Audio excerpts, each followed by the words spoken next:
I am a poor wayfaring stranger, while traveling through this world of woe. Yet there's no sickness, toil, or danger in that bright world to which I go. I know dark clouds will gather round me. I know my way is rough and steep, but golden fields lie out before me, where God's redeemed shall ever sleep.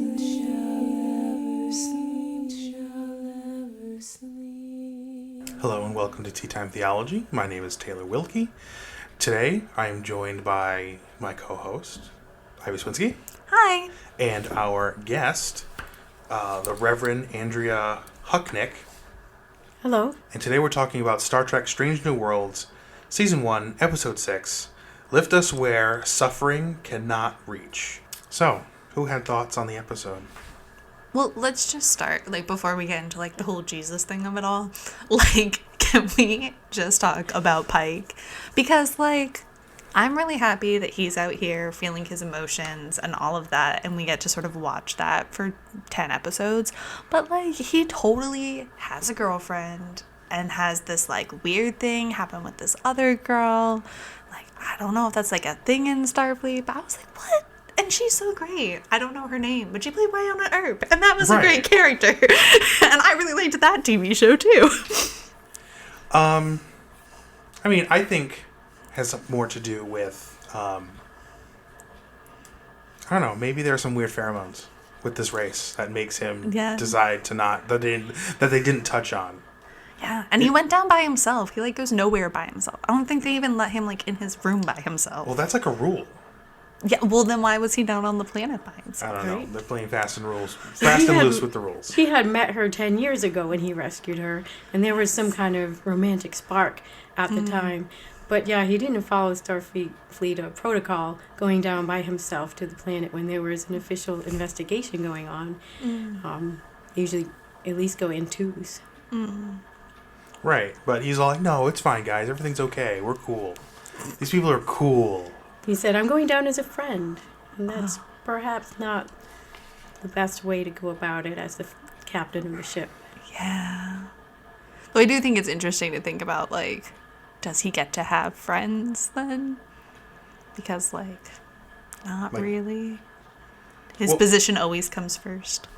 Right, and that's generally a problem with being captain. And it's brought up in a lot of Star Treks, is that the captain cannot be friends or shouldn't be friends with his other officers or even the crew, because there's a chance that one day you're going to have to send someone to their death, and you don't want to be like, oh well, I'm going to sacrifice this whole ship because I don't want to send my buddy off to die.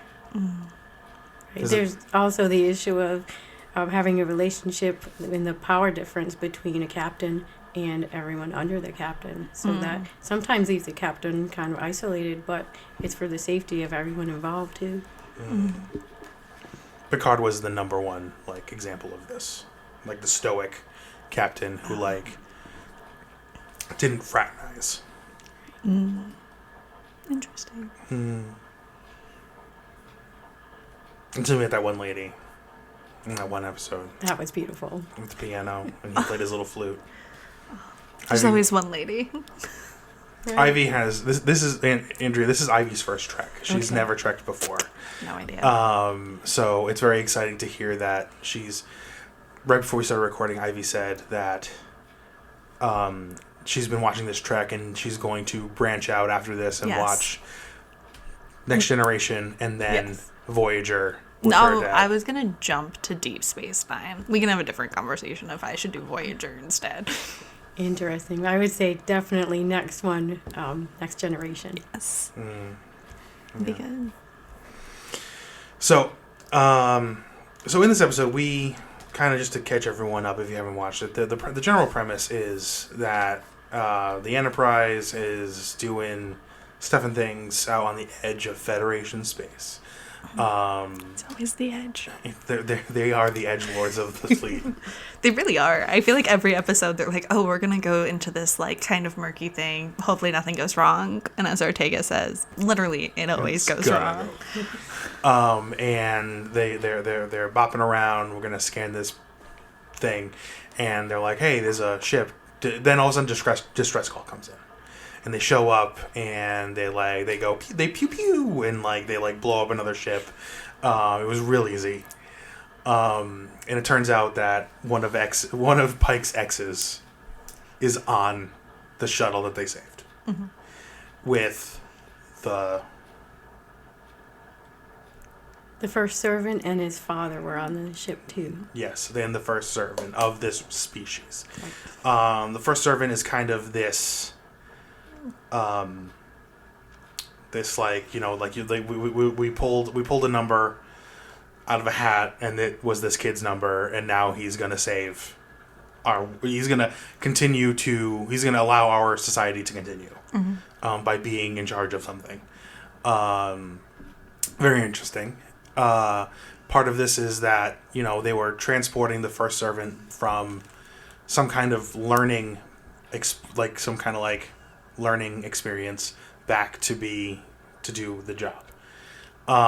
Which means that, you know, there was a gap in this kid's story on his planet. Much like, you know, Jesus goes from 13 to 30. And I was wondering, and this has always been like a general not sticking point with me. I would say more like what happened? What happened during that time? What do we know? And most of the time the answer is we don't know, and nobody knows. But I just keep asking the question. So, Andrea, what do we know Sure. about the gap between 13 to 30? I was thinking of that too when you brought it up, and the only thing that came to me is we can look back from Jesus' life and ministry, and we know that he knew his Psalms very well. He knew the Hebrew Bible well. Somebody taught him. His mother Mary, perhaps other teachers. So we knew that he knew his prayers, and he was brought up as an observant Jew, and that he had these stories and Psalms to draw from during his lifetime. But otherwise, we don't know There it is. about his growing up. But We can imagine. But I also think it's interesting that, like, the mundane isn't recorded, sort of, in a little bit. Like, if you are just looking at the Bible as sort of like a history of someone's life, as almost like a memoir or something, like, they really are just recording the highlights. Like, you don't really get to see, like, sort of and then I practiced for a really long time and, like, went to the Olympics, like, if you think about it. And I think it's interesting to think about, like, at what point in people's stories do we think it's important enough to tell them? Like, we don't even get a montage.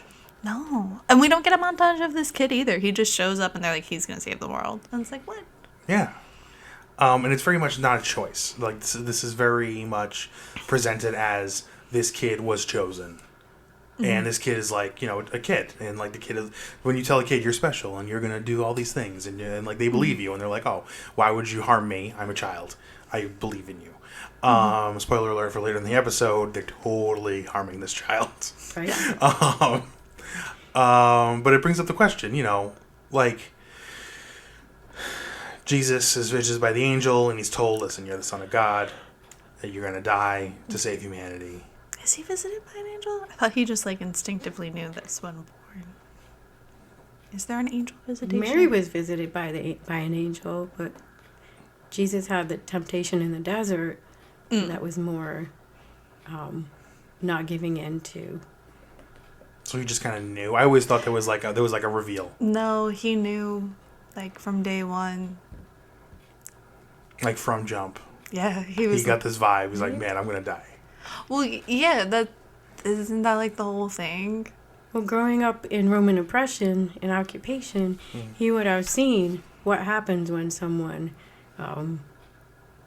walks their life outside the box, so to say, or has any kind of standing out against the government. And so perhaps he didn't know, I was born to die, but, on the path that he was on in his life and ministry, that he was willing to give 100% to, you see that on the horizon perhaps is likely going to lead to that. And still he kept to the course. So the question is, do you think Jesus had a choice? Could he have chosen not to recognize his divinity and just kind of go and live his own life? In my thoughts, I think he did have a choice. He prayed that choice in the Garden of Gethsemane, where he said, if this can be taken from me, if something that I need to do, then that would be great. But if not, I'm going to stay the course. He could have hidden. He could have watered down his message. He could have moved somewhere far away, or just gone back to being a carpenter and blended in with society and not stuck out. But he was so committed to his mission that knowing what's likely going to happen is it's going to end with the cross, and he just stayed the course and kept going. And that is that is God's love in action. Okay.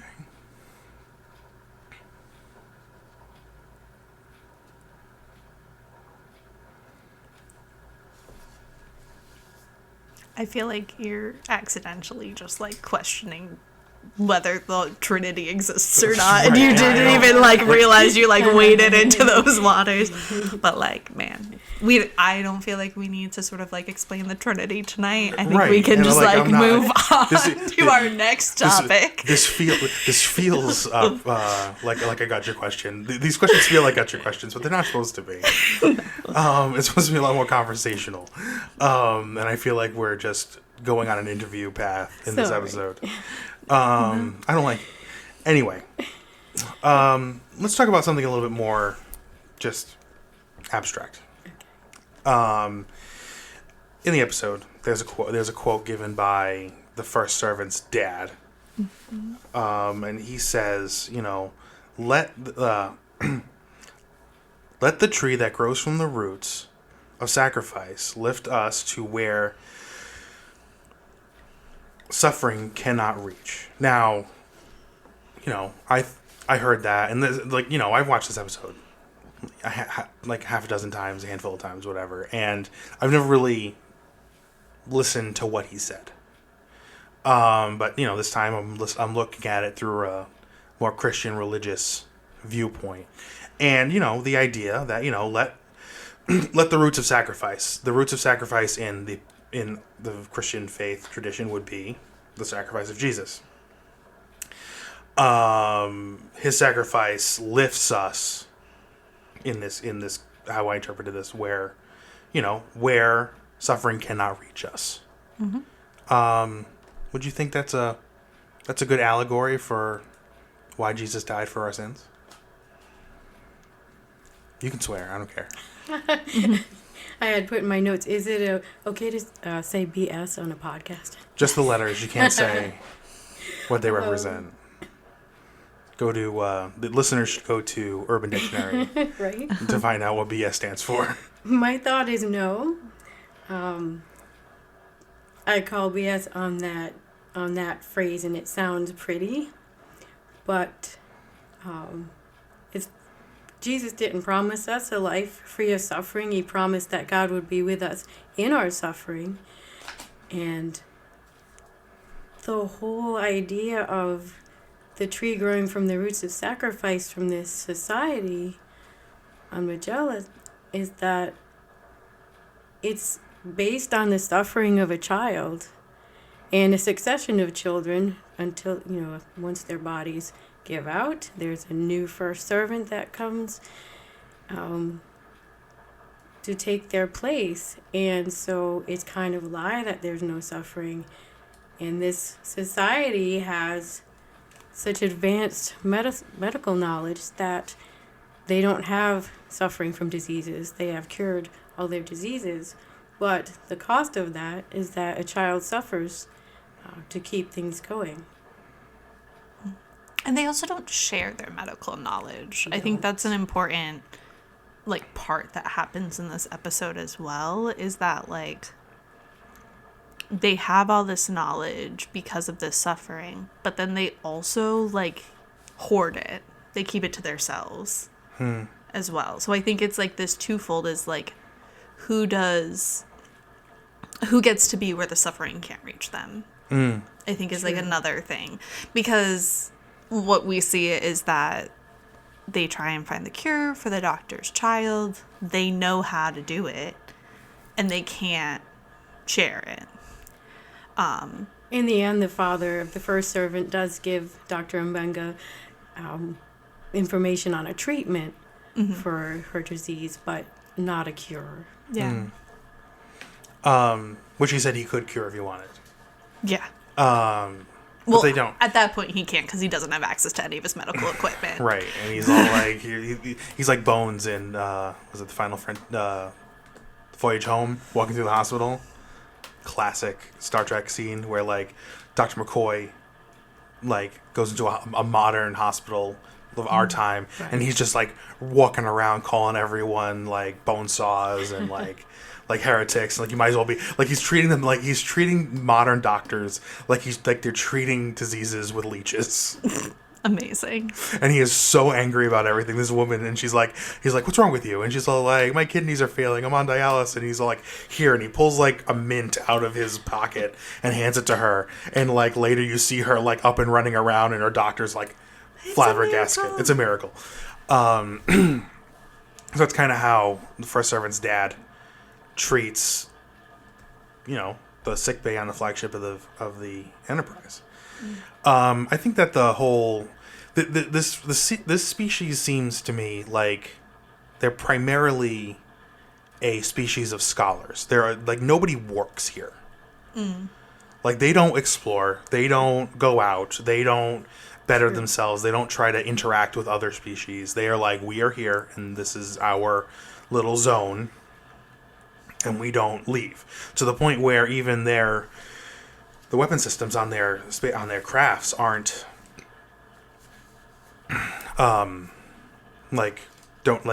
can't even harm the Enterprise in any way, and they like lightly and Uhura lightly grazes a ship, and it like explodes. Poor Uhura. No, that's Ortega does that, right? No, Uhura, she's in security. Oh, right. So she's at tactical. She's doing her rotation at tactical, and Poor Uhura.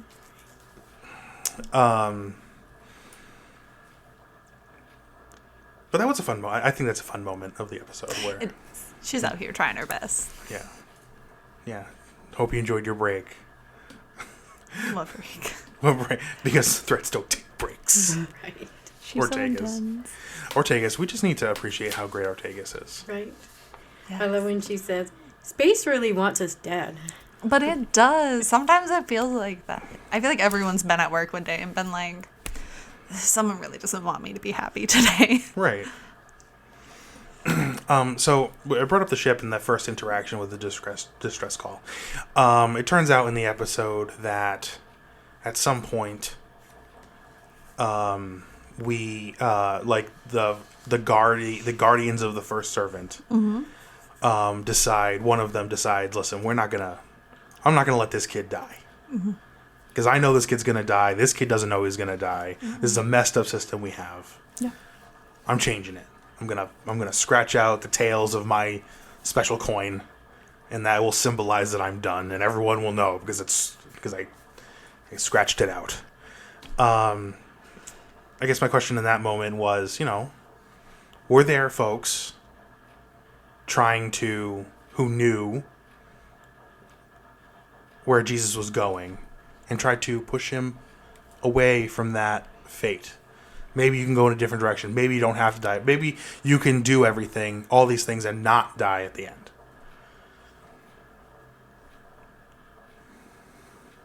right? There were people who were expecting the Messiah to be a military person who would free people from the Roman oppression and rise up with an army. I recently listened to Jesus Christ Superstar again, lately, and the other day. And there was a song, you know, if you asked for it, you could have at least 50,000 people at your side, you know, to rise up against Rome and to turn the tide.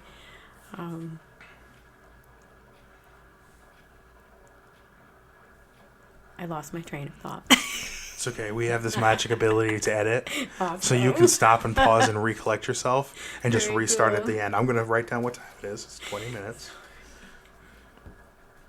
If you want to take another run at that, feel free.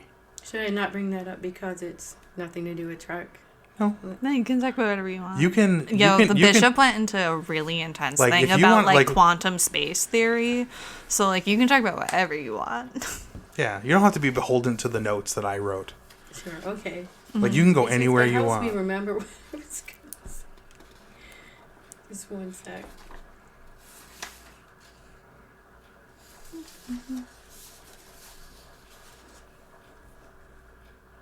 What was the question again?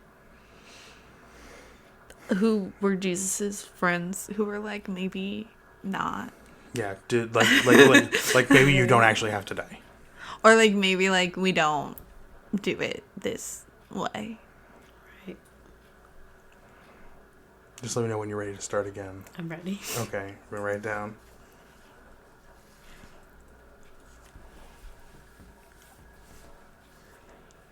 So there were people that were following Jesus who were kind of, checking their watches, waiting to see when was Jesus going to start being the Messiah that they are expecting, someone who would rise up against the Romans and bring freedom and prosperity back to the land. And recently I was listening again to Jesus Christ Superstar, where there's a song that says if you just asked, you would have 50,000 people at your side to make an army and rise up again and have freedom. And what are you waiting for? And as we get closer and closer to Jerusalem, like the time is maybe now. So there was some expectation that that was going to happen, or Jesus was just waiting for the right moment, or biding his time. But also in Jesus Christ Superstar, the second part of that song, he says, neither you or the Romans or the 12 or really anyone understands what power is, understands what real glory is. And he had a very different understanding of that, and it was hard for them to accept that at some points when they were expecting someone who is going to bring freedom in a different way. I think that brings up a really interesting point in this episode, which is failed expectations, in that I feel like most of the characters are shown this sort of this is how they think this story is gonna go part of the episode, and I'm gonna talk a little bit about something different, but the way that the episode is even structured is really interesting if you're looking at script analysis, where there's usually in an episode of this length there's 4 main storylines. So if you're A storyline, if you're B storyline, C, D, and one is usually more comedic, they're shorter, there's 1 or 2 scenes with it, but what's interesting is most of these storylines really connect to the child.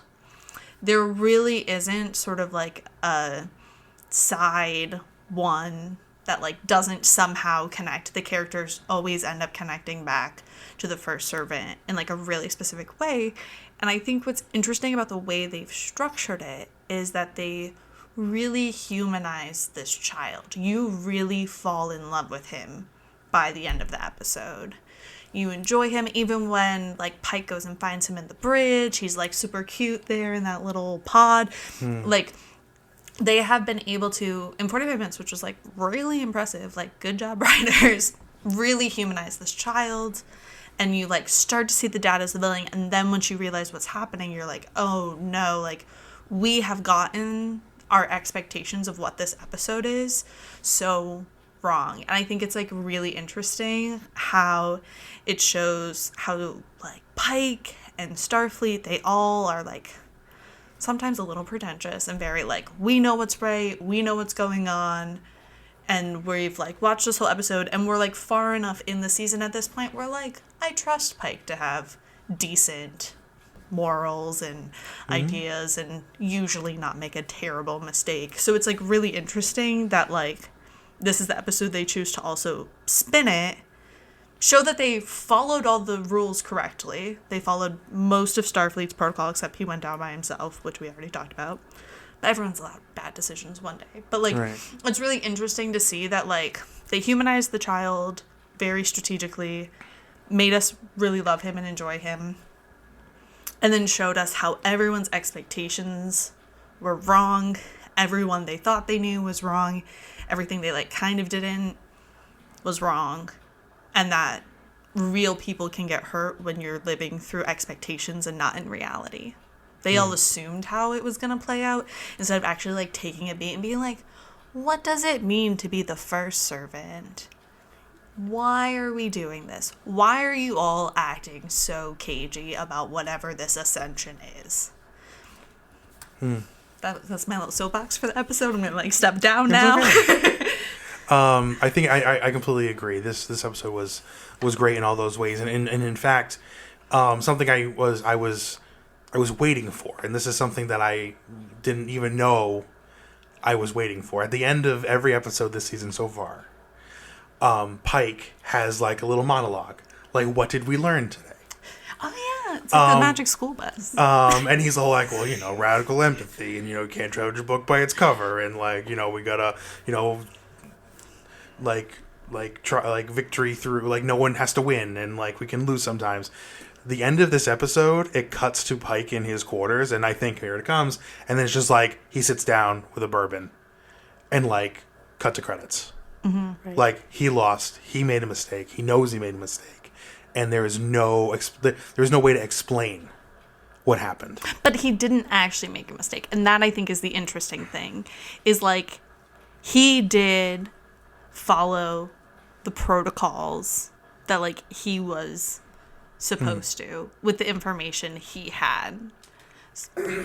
He did, but considering it was an investigation, he didn't ask, like you were saying, what is this ascendance? He was maybe arrogant in thinking, oh, what's the big deal?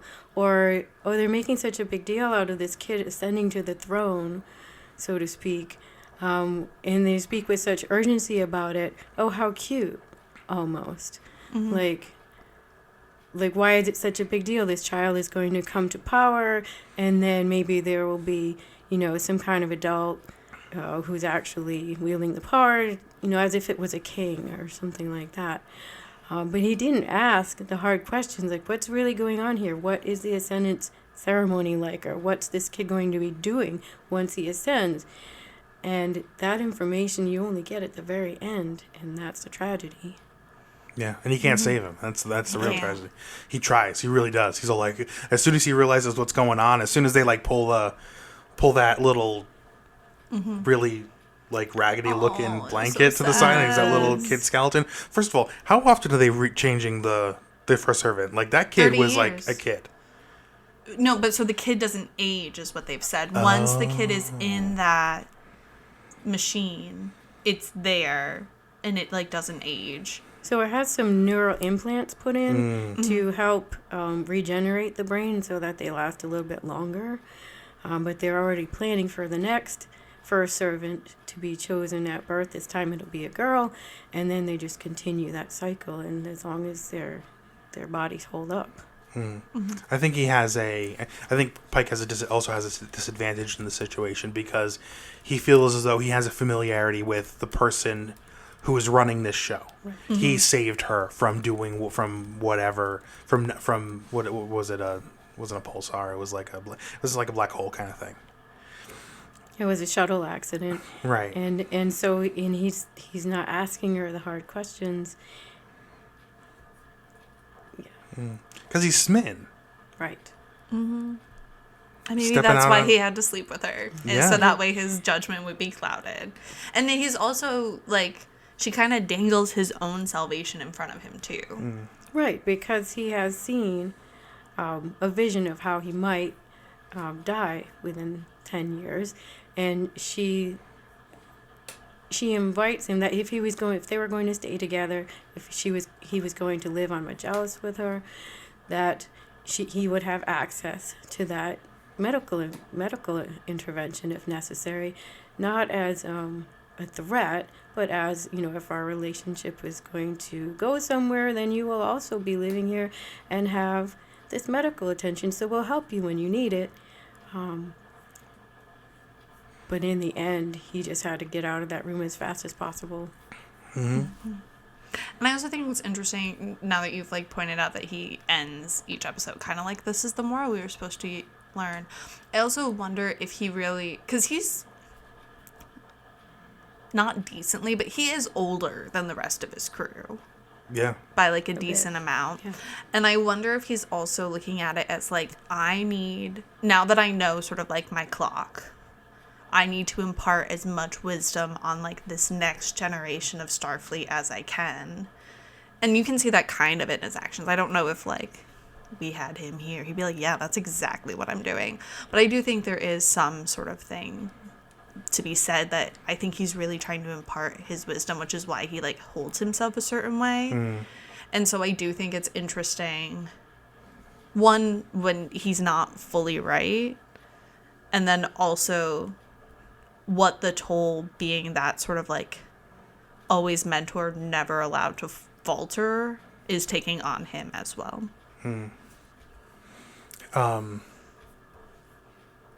Just from a purely Trekkie perspective, Yes. I think as soon as Pike figured out what was going to happen to this kid, he needed to beam off of this planet. Like, don't save the kid. By Star Trek rules, Prime Directive. You don't get involved. Starfleet does not get involved in internal squabbles of a society. Like, Starfleet doesn't take sides. In fact, to the point where if Starfleet goes to show up at a planet to induct somebody into the Federation, and they find out there's still, like, political squabbling going on in their society, they will, like, throw up their hands and say, we're not doing this. And I think that this is a prime example of that. It's a prime example of the Prime Directive, where it wasn't followed, and this is what happens.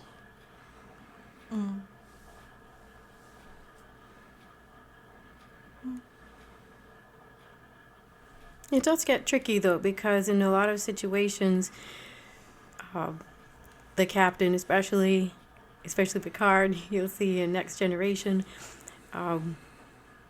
will end up in the middle of a situation where there's two sides who are fighting, and they wind up being mediators and trying to help both groups work toward a diplomatic solution rather than killing each other.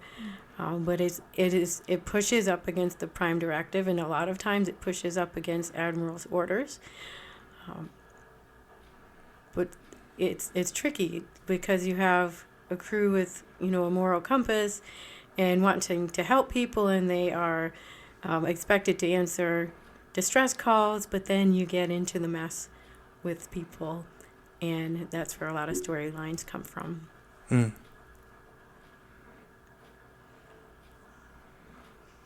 I do think what's interesting about this society is she gets to have the moral speech at the end of the episode, where she kind of talks about, like, we don't look away from the suffering that allows us to live this way. And I gotta say, I was like, look, I don't agree with, like, strapping a child to their death, but I think her moral speech actually was like, you know what, you're not totally off base. Like, I do think there are times where we allow ourselves to, like, look away from the pain, but then, like, reap the benefits. So I just thought that was an interesting thing to sort of bring up, that we sort of acknowledge it. If you take out the fact that it's, like, clearly a 13-year-old child who can't actually consent to this, like, do they sort of have something that the Federation doesn't have, which is not looking away from the pain. Because it's really easy to be like, oh, we're just going to walk away. You guys figure it out yourselves. But then you're not actually like a mediator. Mm. Yeah, absolutely. Her logic, though, is a little skewed in that she is saying to Pike, well, you are suffering on your planet. Are you telling me that, everything's perfect and you turn a blind eye sometimes too? Which is true to a point, right? Absolutely. And I think they have all this medical ability and knowledge, and they put so much into that their idea of, well, it was like this before, for so long that we don't even know how it works, and we don't have any other choice, and this is just how our society has to go. But there are separatists on that nearby planet who left because of it. Right. And if they really wanted to, they could move. And it wouldn't be the same planet. It's rocky and barren. And this other planet with the separatists survive. So they have choices. They're not using that choice. Because they're like living in a cloud city over essentially like a planet-wide volcano or volcanic eruption. That's what's going on. That's the stakes here. Like, you got to plug the first servant in to keep the clouds floating. That phrase they use, let the tree that grows from the roots of sacrifice lift us to where suffering can not reach. If they wanted to be true to that,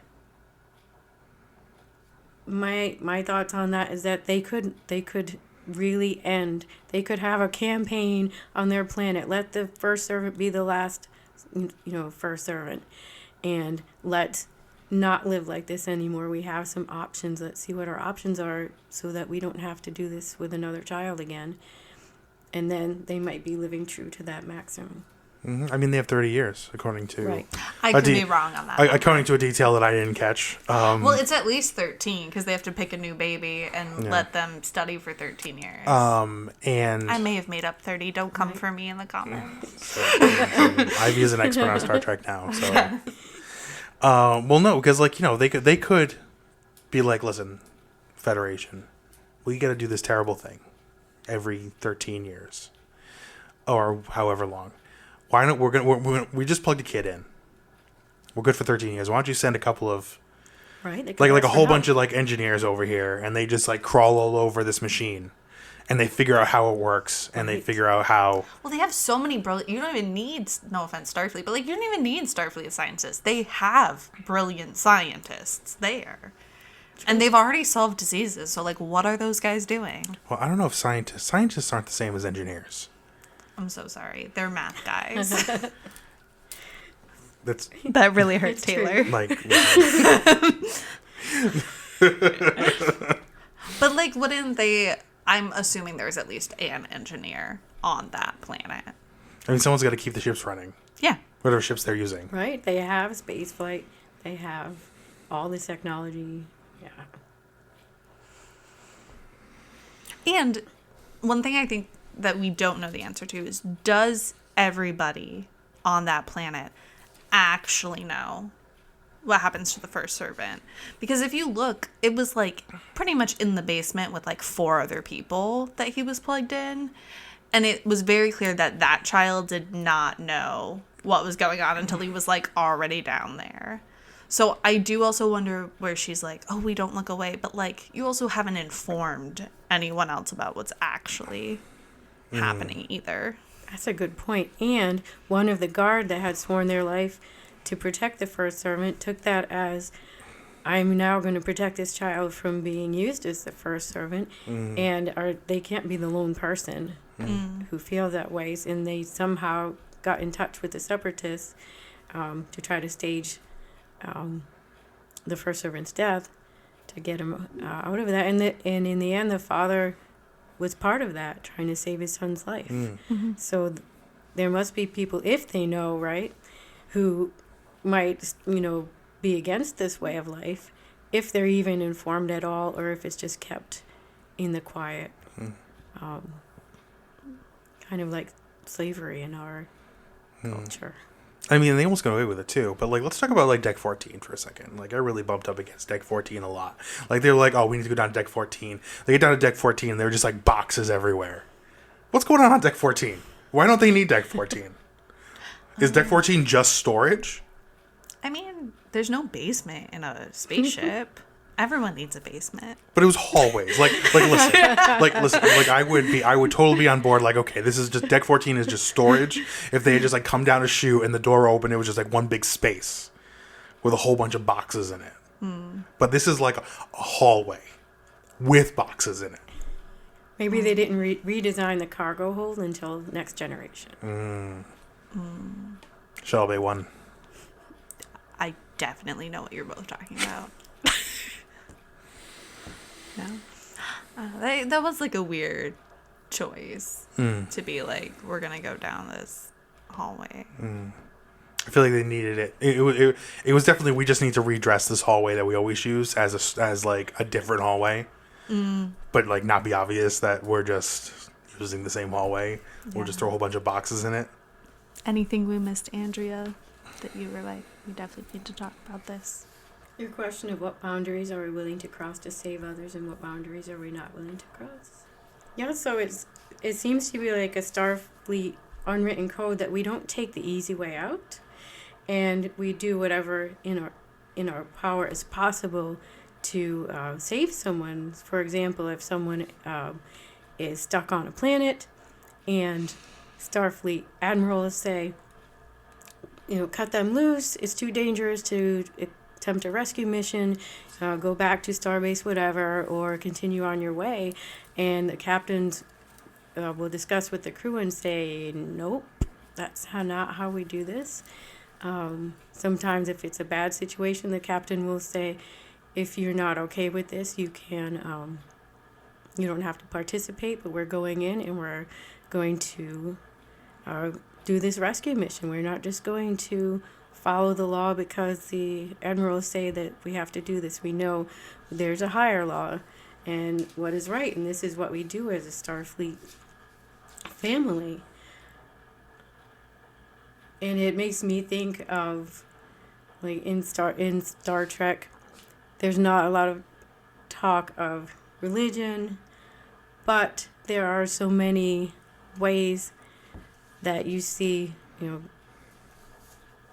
ideas such as there's no greater love than to lay down one's life for one's friends, or that there is a higher law, or that there is always mercy, things like that are part of it. And so, what boundaries are we willing to cross to save others? They don't maybe outright come and say it in Star Trek, but they show it through the actions that there's a way to do things that has a moral center of respecting the dignity of all beings, all sentient beings, and doing our best to help others when we can. Well said. I think this is a good place to end. Andrea, if someone wanted to come meet you on a Sunday or talk to you over the internet, how would one do that? Sure. You can find me on a Sunday at St. Barnabas Church in Warwick in the Apponaug area at 8 o'clock or 10 o'clock if you want to come for services. And you can reach me anytime at AndreaHutnak@gmail.com. And I look forward to further conversations. Very exciting. All right. We'll catch you guys next time for episode 7. I'm going there to see my father. I'm going there no more to roam. I'm only going over Jordan. I'm only going over home. I'm going there to see my Savior, to sing his praise forever.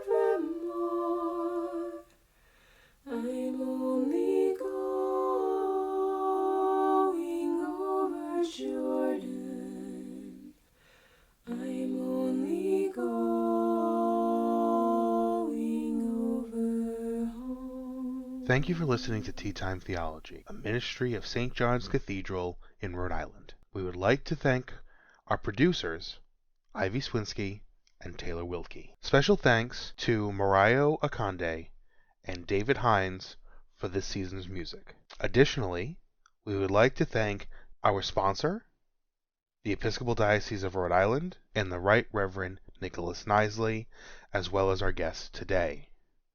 Follow us at Tea Time Theology on all social medias.